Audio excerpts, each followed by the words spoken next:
बंगाल से सामने आ रही है, जहां पर हिंसा थमने का नाम नहीं ले रही और एक बार फिर से हुई है हिंसा। जी हाँ, एक बार फिर से पत्थरबाजी की घटना बंगाल में हुई है और इस बार ट्रेनों को निशाना बनाया गया है। पश्चिम बंगाल की रेलवे स्टेशन पर ट्रेनों को तो निशाना बनाया गया है, लेकिन हुगली में एक बार फिर से हिंसा की तस्वीरें उभर कर सामने आ रही है। लगातार ये दूसरा दिन है जब वहां पर हिंसा देखने के लिए मिली। बिल्कुल, ये बड़ी और अहम खबर आपको दिखा रहे हैं, जहां पर कहीं ना कहीं जो स्थिति सामने आई है वो देखिए लगातार किस कदर खराब होती जा रही है। आप देखिए कहीं ना कहीं जो स्थिति है वो आप समझिए। और देखिए रोमिता, कहीं ना कहीं स्थिति पिछले कुछ समय से लगातार खराब है। सवाल पुलिस प्रशासन और व्यवस्था पर भी है। बिल्कुल, देखिए खुशबू, और ये सिर्फ एक इलाके तक सीमित नहीं है, अलग अलग तस्वीरें भी हम आपके सामने रखते हैं ताकि आप ये समझ पाएं कि बंगाल में इस वक्त हिंसा किस तरीके से भड़की हुई है और इस पर लगाम कब लगेगी, ये एक बड़ा सवाल बना हुआ है। रामनवमी के दिन से हम देख रहे हैं। बिल्कुल, और देखिए ये जो तस्वीरें हैं वो लगातार अब आपकी टीवी स्क्रीन पर दो तस्वीरें हैं जिसके जरिए आप समझ सकते हैं कि स्थिति किस कदर लगातार खराब हुई। एक तस्वीर कल की है, पथराव के वक्त की, रिसड़ा में ट्रेनों पर पथराव हुई, और दूसरी तस्वीर देखिए पथराव के बाद की तस्वीर, जहां पर आप समझ सकते हैं कि स्थिति किस कदर लगातार खराब हुई है। जी हाँ, तो दो तस्वीरें इस बात की तस्दीक करती हुई कि रामनवमी से शुरू हुई हिंसा अब तक थम नहीं पाई है। पथराव लगातार किया जा रहा है, हालांकि उपद्रवियों को खोजने का प्रयास जरूर हो रहा है, लेकिन अब तक कोई सफलता हासिल नहीं हुई है।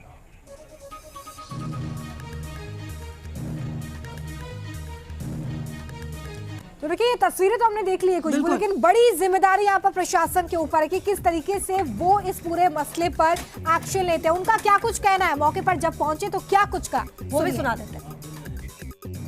अभी मौजूदा हालात स्थिति स्थिल है, नॉर्मल है।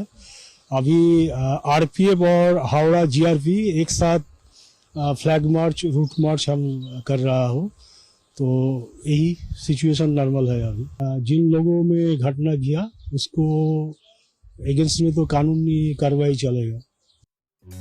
तो देखिए रोमिता, कहीं ना कहीं जो स्थिति है उस पर बैलेंस करने की कोशिश की जा रही है और कई जगहों पर धारा 144 लगी गई है, कई जगहों पर उपद्रवियों को भी गिरफ्तार किया जा रहा है। जी, और इसको लेकर अब तरह तरह की तस्वीरें भी सामने आ रही है। बड़ी खबर आपको बता रहे हैं, जहां पर हुगली हिंसा से जुड़ा बड़ा अपडेट सामने आ रहा है।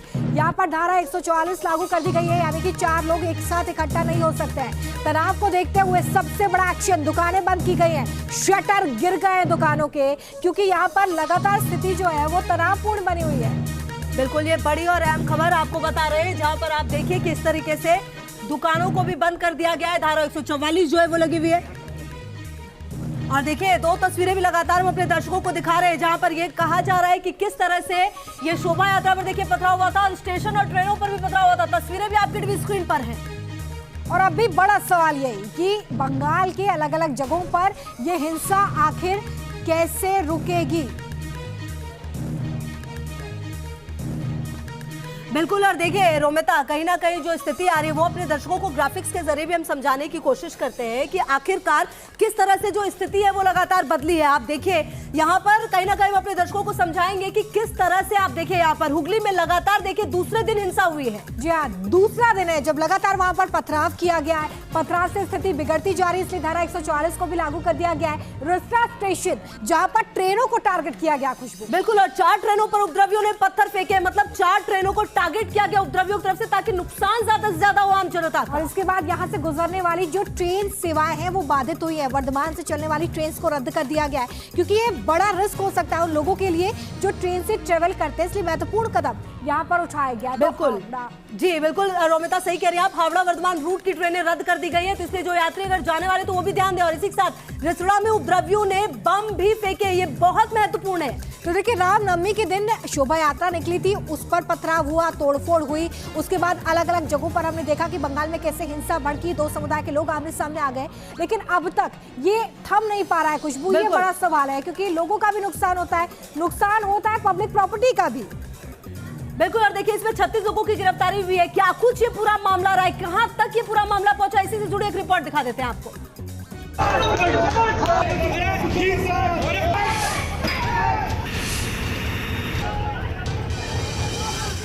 पत्थर आ रहा है, पुलिस जानते हुए घटना हो रही है और हमको भगाया जा रहा है। हुगली से आई आगजनी और पत्थरबाजी की इन तस्वीरों ने ममता सरकार की नीयत पर सवाल खड़े करने का मौका विपक्ष को दिया, तो साथ ही ये भी बताया कि रामनवमी के नाम पर जो नफरत का जाल बिछाया गया था उसके तार बहुत लंबे हैं।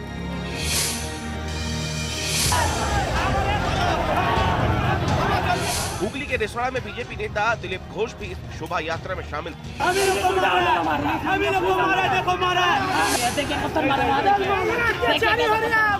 जब शोभा यात्रा एक इलाके से गुजरी तो अचानक हालात तनावपूर्ण हुए और हिंसा ने जन्म ले लिया। हावड़ा के बाद रामनवमी की रैली रिश्ता में निकली थी बीजेपी के वाइस प्रेसिडेंट दिलीप घोष के नेतृत्व में, और इसी जगह जहां इस समय हम मौजूद है यहीं से गुजर रही थी रैली, और ये आरोप लगाया जा रहा है कि रैली पर अचानक से जमकर पथराव किया गया और उसके बाद दोनों गुटों के बीच झड़प हो गई, जिसमें कई गाड़ियों को आग के हवाले किया गया और साथ में ये भी आरोप लगाया जा रहा है कि बम भी बरसाए गए।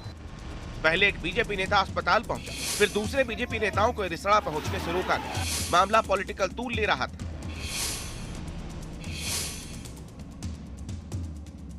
लेकिन सवाल पुलिस और प्रशासन पर भी उठ रहे हैं। जब हावड़ा और आसनसोल में हिंसा हो चुकी थी तो इन घटनाओं से हुगली पुलिस ने सबक क्यों नहीं लिया? पुलिस ने संवेदनशील इलाकों में पहले ही फ्लैग मार्च या अतिरिक्त तैनाती का इंतजाम क्यों नहीं किया? और सबसे बड़ा सवाल ये कि क्या समुदाय विशेष के तुष्टीकरण के लिए पुलिस और प्रशासन ने सिलेक्टिव एक्शन को अंजाम दिया, जैसे बीजेपी लगातार दावा कर रही है। रिसड़ा में भी जब ये कार्रवाई हुआ था, पुलिस पूरा सफिशिएंट नंबर ऑफ पुलिस था, लेकिन पुलिस का कोई रोल भी नहीं था। आंसू गैस भी नहीं छोड़ा, लाठीचार्ज भी नहीं किया, जान माल को रक्षा करने के लिए कुछ काम भी नहीं किया। आज जो तोड़फोड़ किया, पत्थरबाजी किया, उसको छोड़ दिया। आसनसोल, हावड़ा और अब हुगली, 3 जगह, लेकिन तीनों जगह एक ही आयोजन यानी शोभा यात्रा के दौरान हिंसा। 3 अलग अलग शहर, लेकिन हिंसा का मॉडस ऑपरेंडी एक समान, यानी पत्थरबाजी और आगजनी। जांच होगी, जो सिस्टम पाएगा वो जवाब भी सामने आएगा। लेकिन इस सवाल का जवाब कौन देगा कि क्या रामनवमी को जानबूझकर टारगेट करने का एजेंडा और नैरेटिव अब बड़ा होता जा रहा है? हुगली से उदय के साथ तापस सिंह गुप्ता, न्यूज नेशन। और इसी खबर पर ज्यादा जानकारी के साथ मेरे सहयोगी तापस हमारे साथ हुगली से बने हुए हैं, सीधे उनका रुख कर लेते हैं। लेकिन तापस, 30 तारीख से अब तक 5 दिन का वक्त बीत चुका है, लेकिन हिंसा रुकने का नाम नहीं ले रही है। हुगली में क्या हालात है इस वक्त? अगर कुछ लोग वहां पर मौजूद हो तो उनसे बात करने का प्रयास करिए।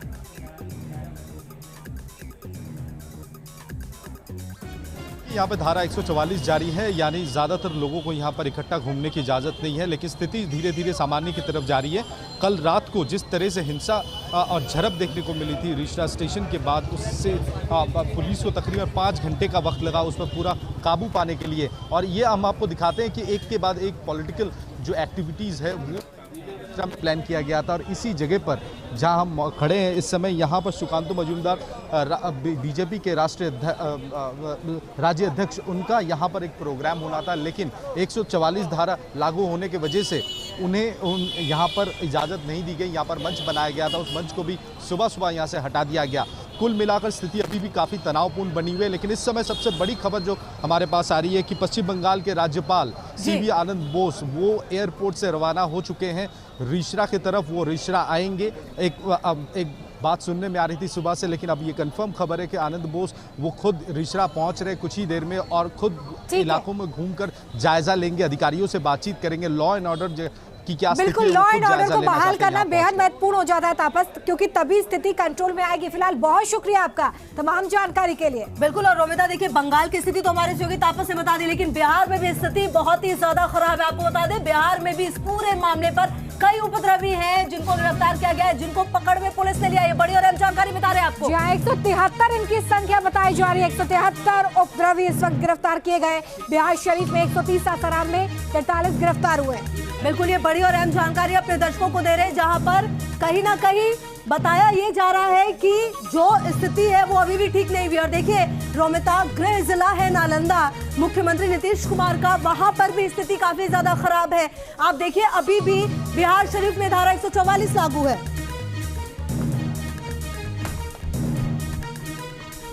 चलिए, तो ये तस्वीरें हम लगातार आपको दिखा रहे हैं कि बिहार में किस तरीके से हिंसा भड़की हुई है।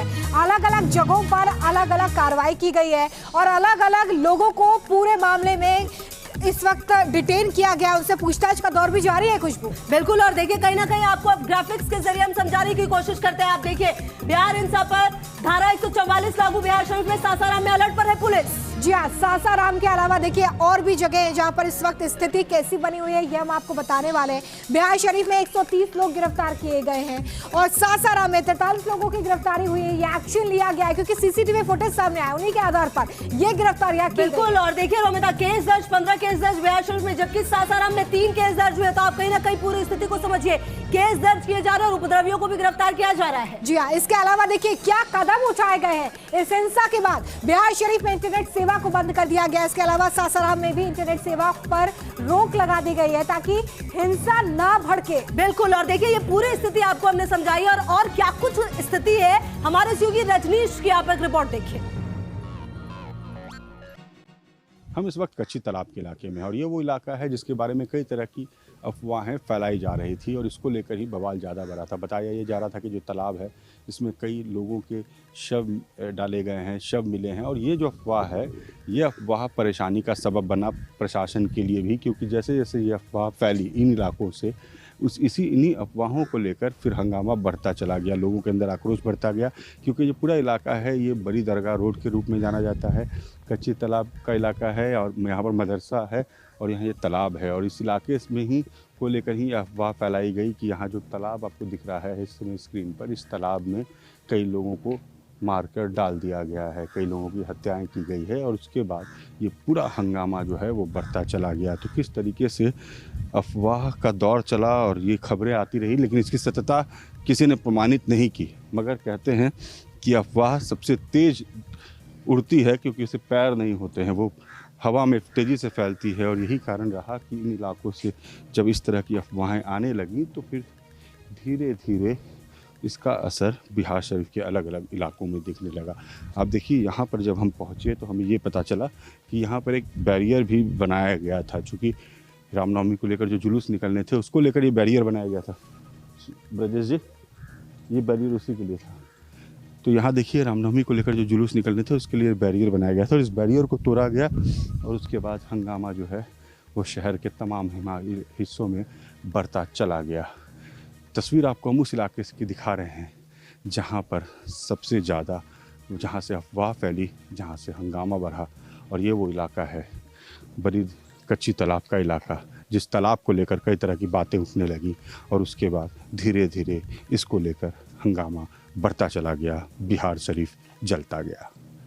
बड़ी जल्दी सत्येंद्र के साथ रजनीश सिन्हा, न्यूज़ नेशन, बिहार शरीफ। तो देखिए पूरी रिपोर्ट हमने दिखा दी है रोमिता। ग्राउंड जीरो पर क्या हालात है जाने के लिए चलते सीधे हमारे सहयोगी जुड़ गए रितेश हमारे साथ। देखिए जो स्थिति सामने आ रही है उसमें काफी कुछ तस्वीरें बयां करी है, लेकिन क्योंकि आप ग्राउंड जीरो पर मौजूद है, वहां किस तरह की सिचुएशन अभी नजर आ रही है, क्या लोगों में डर अभी भी मौजूद है?